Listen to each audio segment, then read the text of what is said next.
আমাদের আগের থেকে একটু কমই আছে। আগে যেরকম বেচছিলাম গতবারও একটু কম হয়েছে, এবার এর থেকে একটু ভালো হয়েছে। এবার তো মনে করেন মাল আমাদের পুজো হবে না বলে অনেক কম আসছে, এবং মালও ইন্ডিয়ার থেকে খুব কম আসছে, বা আমাদের এখানে যে প্রোডাকশন পুজো হবে কি হবে না এই জন্য খুব কম আসছে। এখন মাল আমাদের এখন নেই বুঝছো, খুব কমার মতো এই জন্য নেই আমাদের মাল। শাকের বাজার তো আমাদের এখানে প্রায় 1000 বছর আগে এটা ঐতিহ্য, আমাদের এখান থেকে সব কিছু ছিল। হিন্দু কালেকশন বলতে এখানে সব কিছু আছে। এই জন্য আমাদের আগে যে উৎপাদন ছিল আমাদের নিয়ে আসছে নবাবের থেকে এখানে চলছে। এখন আমরা এইভাবেই আমরা রয়েছি। আমাদের দোকান আছে হলো 160টা মতো, আর শাকারি পরিবার আছে হলো শুধু 60টা।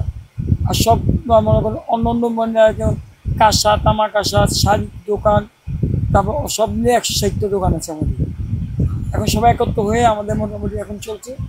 আর কিন্তু ঘর বলতে প্রায় 400-এর উপরে হবে, 400 ফ্যামিলি থাকে। আমি আমার বাবা ছিল, বাবার দাদার থেকে এখানে আসছে, আমার বাবার থেকে আমি আসছি, আমার থেকে আমার ছোটো ভাই আছে।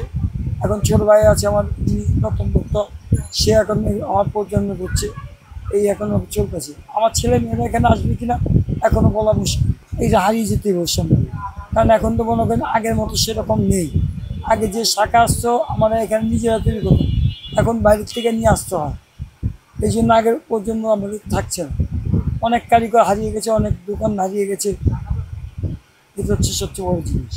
আমাদের এখান থেকে যাত্রা প্রথম হলো আমাদের যাত্রার থেকে শুরু, যাত্রা থিয়েটার যত কিছু আছে সম্পূর্ণ সব কিছু পাওয়া যায়।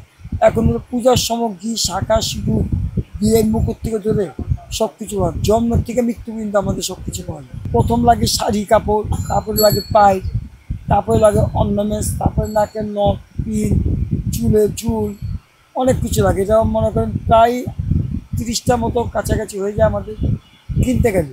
আমাদের সম্পূর্ণ বাংলাদেশ সহ 64টা জেলা, 64টাই আমাদের মনে করেন পাইকারি খুচরো সবই আছে।